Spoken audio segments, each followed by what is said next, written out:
Hello, my name is Dean Contover, and this is the History Show. Thanks for watching. Today we have Ethan Smith. He's basically from Tewksbury. This is the second show, so we're talking about his experiences in the Marine Corps. He was in the Marine Corps from 2010 to 2014. He was also in Afghanistan, and that's why we have this second show, because we really haven't got in Afghanistan. We were talking basically, he just got out of basic training as being assigned to a non-infantry unit, more or less, in the Marine Corps. Where did you go to school in regards to your secondary or your MOS? Well, the Marines camps, the Marines forts or bases are referred to as camps, and the armies are referred to as forts. Right. They sent me to Fort Leonard Wood, and that's in Missouri. It's an Army base. They also have Army basic training and secondary MOS or job schools there. Yeah. A lot of engineers. Yep. There's engineer training, there's truck driver training, there's MP training, there's front end loaders and heavy equipment. Right. A lot of different trainings happen in that facility, and that's where they sent me. I was about, I believe, between 6 and 8 weeks. I can't remember exactly. How many Marines were with you when you went to this Army base? That went with us total, I think somewhere under 100 or near 100. Oh, wow. Because it was we had all gone there together from MCT, Marine Combat Training. Right. And most of us had gone through boot camp together. So this is a third phase of training with relatively the same group of people. But every time it gets smaller and becomes more diverse with other people because it gets more specific. Right. So only the people that were that had jobs of truck drivers, military police, engineers, heavy equipment operators, which is a type of engineers, right. Chemical weapons, biological, and there was other ones that had training there. So a more finite group of us carried on from MCT to Fort Leonard Wood, Missouri. And so what is it like being in an Army base and there's only a handful of Marines? Were there any problems? There was a couple of times. There was a whole bunch of stories and rumors that you'd hear about interactions. But one that I noticed that there was a nice sense of pride, if we are marching in formation, not just walking casually, but if we are being marched in formation, left, right, left, the Marines specifically, then anybody of any other branch has to stand up position of attention, which means stop what you're doing, put your hands behind your back, spread your feet, and just sit there and watch. And didn't matter what branch or what rank you are, you had to do it for us as we walked by. It was a nice sense of pride. Right. And so you guys really marched? Yeah, and the thing is, it's like, it feels like being in high school and still having somebody hold your hand while you go to the bus stop. It's like, I can do this on my own. Right. But because you don't do it on your own, you get this extra respect, so it's a catch-22. Right. Looking back, that's pretty cool, but in the time, I'm like, feels embarrassing. Yeah, that was a nice little conflict that we had. Chow Hall, we usually kept to ourselves, different branches, different platoons. Was there Navy personnel there, Air Force personnel? There was some Navy personnel there, but from my memory, they were connected to us, the Marines. Okay. But only for crossover training. Other than that, the Army had their own medical personnel. If we needed anything, we had to go to medical. We seen Army personnel that's understandable. The what have you. But no, from my memory, there was very, very finite amount of Navy personnel. Don't remember seeing any Air Force, mostly Army, and then Marines training. When you were driving, what vehicles were you driving? Because in the military, everyone has to have a license for every vehicle. Yes. You're not authorized, and nobody can make you drive a vehicle if you don't possess the license. That's correct. So it's a nice little catch-22 if someone's like, hey, get in there, do it. I can't. I told you to do it. Now you're disobeying. There's going to be, I don't have a license. I can't do it. That's correct. Because if you're stopped and you don't have a license driving that vehicle, you are responsible for that vehicle. Yeah, you're in That's why the driver is the owner of that vehicle. What they do, what they say. And he's responsible for the people riding in that vehicle. Exactly. And it all comes down to the driver. Right. It doesn't matter the rank. I mean, you have to listen to orders, but the driver is the owner of that vehicle. Right. He has the ultimate say because he's behind the wheel. Like the captain of the ship. Yes, exactly. But the trucks, the main truck that we use is a 7-ton, which is just a flatbed big truck, like a Mack truck. Right. They have different variations, different lengths, but some of them are armored, some of them are not. They come fitted with different things, like they'll have an armored back to it. We call it an armadillo because bullets can't penetrate. Right. It looks like an armadillo. Right. We have other ones that we can put sides up. We put a flatbed on it, whatever you need to. There's other variations of that truck. There's like the dump truck version, same thing, but it has Right. a dump bed. What kind of fuel were you running on these trucks? Diesel, but it was military grade, so there was two basic kinds. JP8 was a primary one, Right. which is some fancy name, it's some chemical way they make diesel fuel, however. It's refining. Yeah, it's a certain type of refining. Yeah. And then JP5, which I see more on the flight line. Also, because I joined when I was 21, I was over the age for different things for different qualifications for license, like hazmat, or ammunition and explosives, or fuel. You have to be a certain age to get these in the military. Right. So they sent me to refuelers course, and explosive and ammunition course, and hazmat course, so I can transport these things and I know how to do it safely. Refueling course means what? Means that there is a truck that we have. Okay, got it. It is a fueling truck. Fuel truck, yeah. How to operate that, different types of fuel. Also, there's these giant square containers that are just a tank with fuel in it. And they can be stacked on each other, and about 4 of them can fit on a truck. I don't remember how many gallons of fuel is in them. But to deal with that, it's a thing that's designed to go a portable square box of fuel, and you can take it on and off trucks, whatever you need. That little portable thing has to be dealt by somebody. So when you were fueling, you had the fuel. In other words, it's like going to the gas station and fueling the tank or fueling the vehicle that comes up. I could do that from the back of my truck. You yeah. could, but you were responsible for the fueling also. You drove the truck, you had the fuel on the truck, and then you dispensed it into the vehicle's Yep. tank. Okay, just Which, jump in. yep, yeah, Yeah, exactly what it is. And Okay. all of that process is just remembering what order you do things in.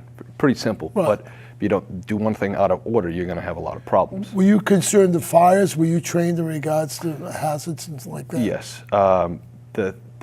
Something about the refining process of JP8, the liquid is not flammable, it's the fumes. And those fumes are actually harder to ignite than gasoline Right. fumes. Diesel is very hard to ignite. So we tried to ignite it with some on the ground with a cigarette, and didn't work. We tried some in a container. It was more difficult. We couldn't light it with a cigarette, meaning me and a couple of people in my platoon. We could only light it with a match, and even that was very, very difficult on the ground where it's You know what? dispersed. You know what? We used to do that, light diesel with fuel, but we used to put sand in there in the fuel. Yeah, And to break it up. It was. But see, you learn disperse it all more. these basic things when you're out in the field. Yeah, afterward. To adapt to certain situations that you're in. And one thing about the military that I noticed is the way they teach things. It's like, hey, I'm going to give you a PME, a period of instructions. And it's some guy talking about how to drink a glass or do anything, but he's telling you something verbatim that somebody else is going to tell you. The knowledge is passed down as well verbally and person to person as it would be on a text. So the freedom of knowledge to be learnt and to be taught is universal in the military. And that's one good product of having the military is everything wants to be uniform and universal. It's uniform, and what I found, it was very scientifically thought out. Yeah, a lot of people. Like explain the tires in the vehicle in regards to what they were, in regards to, in regards to the vehicles that we had, where they were non-thread tires, so you couldn't tell from above whether they were going north or south. Oh yeah, because the thread are on the same on going the tire, each yeah. way. Things like that is those little type of innovations, those little tricks of the trade. What I found out is that in the military, it's an inevitability that those things will be figured out or at least thought of, because there is so much downtime to think about things. You're driving on a long convoy, there's no radio in that truck, and the guy next to you already fell asleep. What are you going to do? You're going to talk to yourself? Or are you going to start thinking about things? You're going to be thinking of things that is relevant to your life, like Right. how come Back home? back home, or you're just driving and you're like, hey, those tires in front of me, which way are they going? Oh, they're going, I don't know. Or, hey, that looks like he's going that way. Well, if I picture in my mind, I can figure it, and then you start thinking about it, you start tinkering, you have plenty of time to do it. And these I know many of people that figured things out on their off time about something to their job, and they then refine it and perfect it. Did you have night convoys? Yep. Explain night convoys, what you're looking for in regards to the truck in front of you. You're looking for a light because you don't see it until it's too late, especially in the dust, like in Afghanistan. The dust is so fine, it's like flour. So if you just put your hand on, you got a nice little cloud. If there's no wind, that cloud is going to hang around for a little while. Now you got 70 trucks, you're the last one, you can't really see too far in front of you. But we do have different type of thermal optics that are connected to some of the trucks. We also have night vision goggles, which really come in handy. But you would drive with night vision goggles the whole convoy? No, you'd puke. Those things give you some weird, terrible motion sickness. Yeah, they do. They mess your eyes up too, because all of a sudden everything is gray, and then in the other eye everything's pitch black, and that alone makes you disorientated. Right. But no, for majority of the night convoys that I went on, we had our lights on, so we could see the truck in front of us. Or you had the headlights on? We had the headlights and the tail lights on because we weren't trying to be stealthy, because there's 70 giant trucks. Yeah, right. They know we're there. Yeah. But the other times that, no, in country I never went night vision goggles other than to find the truck in front of me, because otherwise I couldn't see. Even though you had the little light in the back, I mean, you couldn't see that. The elements were too much dust. Yeah. I could see that with a convoy of 70 trucks, regards to the dust and that type of thing. Some of the trucks were outfitted with thermal optics. They had a thermal optic camera on it, and we flipped the visor down, and we'd be able to see the heat registers, and you could see through the clouds of dust. You could see that the dust was there, but you could see through them because they don't emit heat, so you could clearly see the truck in front of you. Right. Only thing is, it's a flip-down visor, so that's moving, and then the camera's moving, and the truck's moving. So it's very hard to get a fix on a finite thing like, where's the edge of the bridge? Oh, wow. But you can absolutely see the truck in front of you and gauge the distance pretty appropriately. Yeah. But going over a wadi or something finite, you couldn't use that thing as well. A wadi is what? A wadi is a dried-up riverbed. You find them a lot. How would you approach going over wadi? Do you drive it straight, or do you drive at an angle? Drive it straight. Kind of like running from a sniper. You can serpentine, but you're exposed longer. Point A to point B, get there as quick as you can. I see, okay. So I didn't know that, And you had four-wheel drive on these trucks? Some of them had six-wheel, if they had six-wheel. Oh, is that a six-wheel drive? Okay. You can engage each axle individually to gain more traction. So you finish basic training, you go to the truck driving school, it was 6 to 8 weeks at Fort Linwood, Missouri. You get your orders to go to Afghanistan right away? No, I get my orders to go to Japan, and it's kind of funny how they did that, because you have essentially freedom of choice. You get to pick which duty stations you want, the East Coast, the West Coast, or overseas, and they see where you can fit in that. Right. But needs of the Marine Corps trump anything else. Right. So if you don't put your paperwork in in time, or you don't, where do they need you the most? And our instructors didn't put the paperwork in time, so it went from needs of the individual to needs of the Marine Corps by default. And they decided the Marine Corps was a little bit light on their personnel in Japan. So everybody that was not married, which was only one person in our training, default went to Japan. So a lot of these people, I went from boot camp to MCT to training, now to Japan with. So this was a nice little... Okinawa, Japan. Right. So this was, hey... There's a lot of big bases there. There's a lot of big bases there. I was in Camp Foster, which is when you fly in, you go to Kadena Air Force Base. Right, and I've heard. Everybody goes to Camp Foster as receiving to find out where on the island you're going to be going. I see. I just happened to, my orders were for a unit on that base. Okay. So that's where I stayed. You were the only person taken from your school to go to that base in Japan? No, there was only one person that was not chosen. Okay, was not chosen. Everybody else went to Japan. I see. And some of us went to different bases, different units. Oh, I get it. But from my training, there was 4 guys, including myself, that went to the same unit, same platoon. Okay. And I ended up being roommates with one of them. What unit was it? The first one was CLR 3, Combat Logistics Regiment 3. So it was a logistics battalion, and they deal with everything with logistics. Moving things around Okinawa, and you were picking stuff up at the airport. Other bases, transporting, and just moving things around, basically, logistics. Yeah.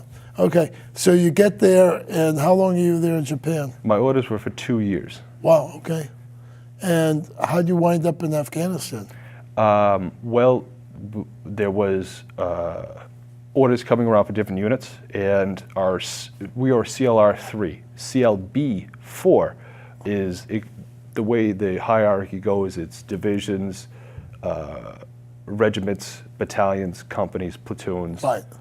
Squads. Yeah, so it's a triangle type thing. Yeah. And within our regiment, we have different battalions. One of our battalions was getting ready for a worker for a deployment. Because I was in that regiment, they're like, we need to fill these spots. We fill them from within before we go out. Oh, that's right. I got it. And then we ended up taking units from personnel from different units on the island and in the 3rd MEF, which is the entirety of which section of the globe. We were in the Pacific, so we took a couple of people from units of Hawaii. So we refer to them as Hawaii Marines versus Okinawa Marines within our unit, just to identify where we're going to after the deployment. Right. So it was a mixed match of a whole bunch of different personnel. So you flew in from Japan to Afghanistan? Is it? First we had to get trained up for it. Okay, So we flew to California and did our train up in 29 Palms. Okay. That's in the middle of nowhere? Yep. Yep. And in California? In California, the Mojave Desert. Yeah, Mojave. And like 2 hours from Vegas. Oh, a couple hours from Vegas, a couple hours from LA, but really in the middle of nowhere. In the middle of nowhere. And Bakersfield. I'm just trying to think of the town. Its name. 29 Palms. 29 Palms. There's also Joshua Tree, Yucca Valley, Palm Springs, all the 62 there. And so that's when I was in California with the same time as my wife for different reasons. Right. And from there, we flew from Japan to Manas Air Force Base in Kyrgyzstan. Okay. It's pretty much a stop terminal. Jumping off point to go to Afghanistan. A holding spot. It's north of Afghanistan. Correct. It's in the whole. It's the only way area. to get into Afghanistan, more or less. Fun fact for you: we because of weather, as we were flying in, our plane had to land in Kazakhstan. You might have heard of it from Borat. And Borat. they said, movie. Yeah, which was not filmed in Kazakhstan, coincidentally. And we were asked if you want to stay on the plane or you can come in the airport because it's going to be a little while. So some of us went to the airport and we got to experience some of the Kazakhstani people. Big people, big. I'm 6'2", and most of the people were my height or taller. No kidding. And they look like a cigar, and they're just very stiff and rigid. Okay. And were they muscular? Not overly muscular, just a tall person. They all had some Asian features, but also white features combined. It was very diverse group, ethnic group, and very interesting actually.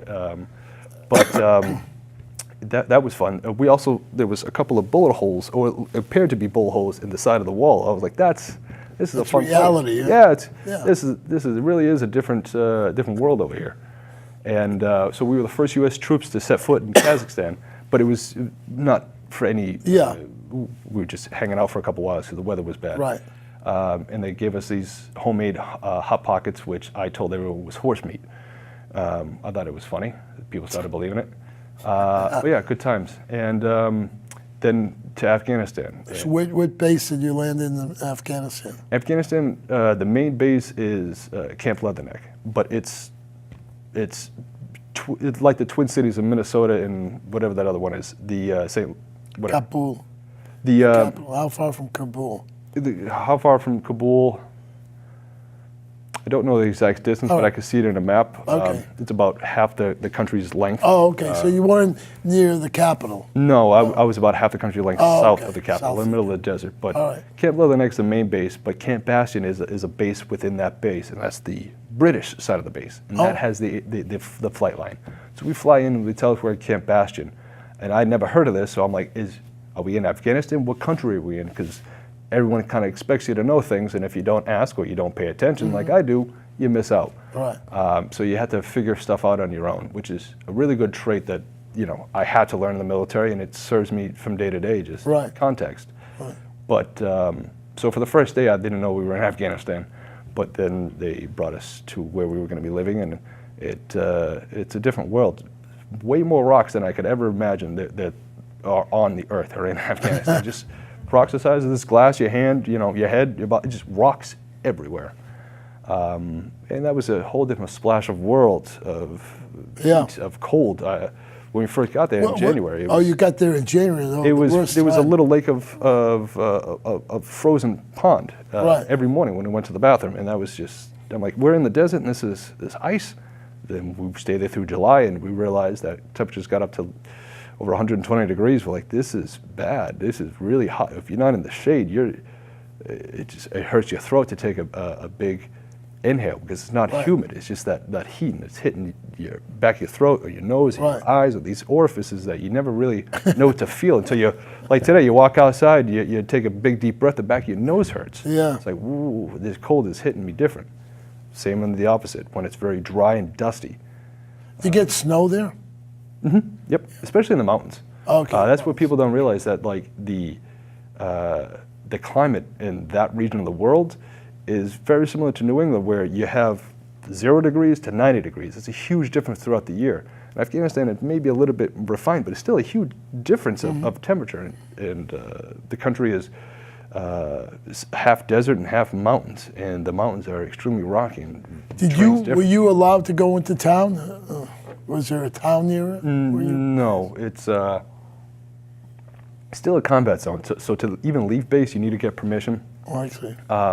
At least for the military personnel. Yeah. I mean, I imagine contractors do their own thing or the what have you. But when I heard about that one Army individual that just up and left base, it made me think. I'm like, every base I went to, every outpost, every cob, every fob, you had to get permission to go on and off. Unless you were actually building the wall of the HESCO barriers, which I did. But at that point, there's no base to like leave or go. So you're in the Wild West.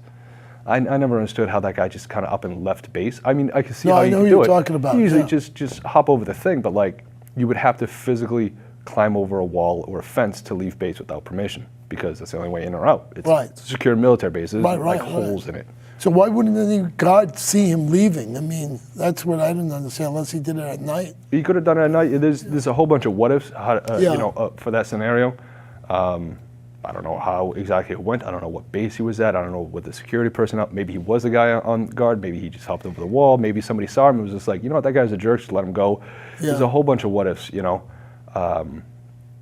You'd be surprised how cynical somebody can be, even though this person's supposed to be your brother. And at the same time, you'd be surprised how much passion and love this person can have, and they're just a mean, evil person. But like that human element can go either way. Right. In the military, you're not supposed to. That's not supposed to be the primal thing, but as a human, it's a primal instinct. So it's really a huge conflict between your wants and your needs with the individual personnel. Were Afghani nationals allowed on your base? Yep. We call them LNs, local nationals. Okay, what do they do? Usually the jobs that we can't. For example, like a convoy. If we have 70 trucks, we have to move from point A to point B. Why would we spend all our time, energy, personnel, money to do that when we can hire somebody at half price to do the same thing? I see. And we still do the same mission with them. So we would integrate LNs, local nationals, into our convoys. So it would be 70 military vehicles and like 30 locals. Or what were you transporting? I mean, in the convoys of 70 vehicles. Supplies for other bases. For example, HESCO barriers are, instead of using sandbags to build the walls, these giant HESCO barriers are kind of like a chain link fence with its fabric inside of it. And it's a flat thing, kind of like a dog's cage. You can pull it up and it becomes a square. Fill it with dirt, no bullets getting through that, just like a sandbag. It's sort of like a fort around, you put it around a base and like a fort. Exactly, like it's a long perimeter. In the old days we used to see on TV, there'd be wooden barriers, but this took the place of these wooden barriers. Took the place of a wooden barrier and a sandbag. Because a sandbag, you stack it on, it has that brick thing, but it's secure, it's not going anywhere. A HESCO is usually a square by square, 5 by 5, 4 by 4, so whatever. You hook it up to the next one. You take it and you pull it, and it's like doing a chain link fence where it unfolds, you fill it with dirt, and now you have yourself a wall.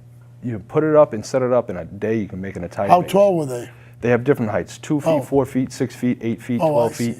So, you put a 12-foot one down, then you can put another 12-foot one on top of it. That's a huge 24-foot wall that's like 6 feet wide. Nothing's getting through it. It's secure. It's heavy. Yeah. No mortar rounds, no artillery rounds. We'll get through it. That's the idea. And you stack them wider if you're expecting something like that. Or what the possibilities are almost endless. But to get that there, you have to put a whole bunch of that on a truck and transport it.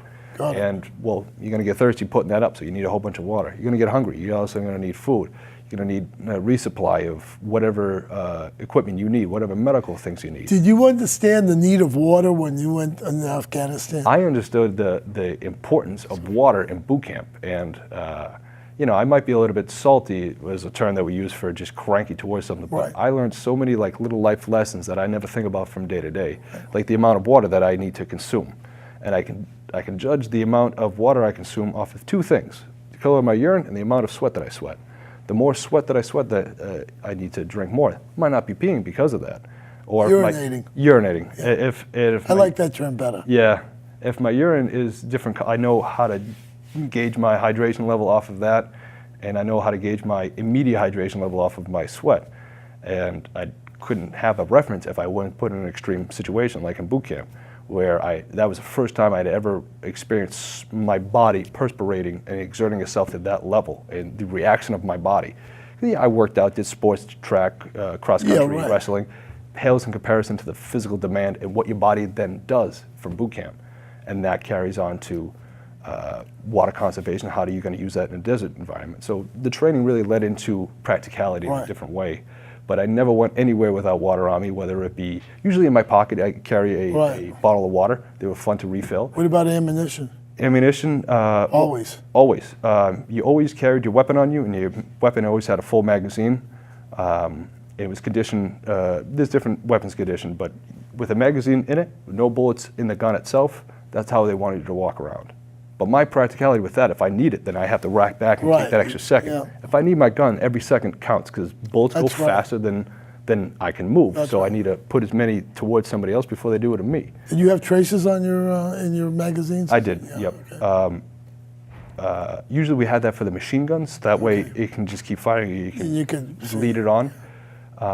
But that's a huge waste of ammo. But I did that because I had access to a couple of traces. So every 4 or 5 rounds, I put a tracer in my magazine. Yeah, right. Other than that, they're just usually ball or Yeah. whatever rounds you have. But my second deployment, they gave me a SAW, which is a squad automatic weapon. It's a machine gun.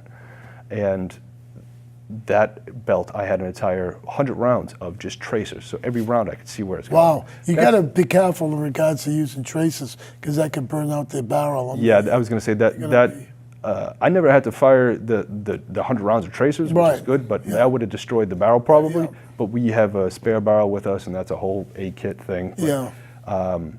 yeah, the different weapons carry different types of ammunition. For example, if you had a pistol, you would carry pistol rounds, which is usually 9mm. Some people had the 45 Beretta? ACP. Oh. Depends on okay. the approved weapon. Did you have a pistol when you were driving? No, nope. First they gave me the M4, which is the M16, the Short. it just shortened. Yeah. Shortened barrel, shortened buttstock, same performance, same attributes, same everything. It's a good weapon, accurate. But on my second deployment, they gave me a SAW, the squad automatic weapon. It's called the 249 squad automatic weapon, and that's a belt fed. So you can, instead of putting a magazine in there like you see in all the war movies, it's a whole bunch of ammunition linked together. It can do either one of those, but the weapon is prone to jamming, so it's not that reliable. But it puts a lot of bullets down wherever you want them really quickly. So aiming isn't really, you can, but Right. not necessary. Real quick, we have about a minute left. Who did your guard duty in your compound? When I was in Afghanistan, that was, I believe the name of the company was Triple Canopy. It was a private contractor. Oh, okay, it was private They contractor. did the gate guards. Were they all Americans or were they from different countries? The ones that I met seemed to be Americans, and specifically they seemed to be Americans from the Midwest or the South. Well, that's who fights most of the wars in the United States. I met one person from my hometown the entire time I was in the military. Out of the thousands and thousands of people I met, I only met one from my same hometown. Right. Met a couple of people from the New England area, and we had a camaraderie, but Right. it was just different. Yeah, That sense of community and bond. yeah. It was being in the military. Thank you for being on the show. Being in the military is interesting because there's different facets. But from my experience and your experience, it seemed like there wasn't really that much has changed over the years. You know, Yeah. Other than weapons or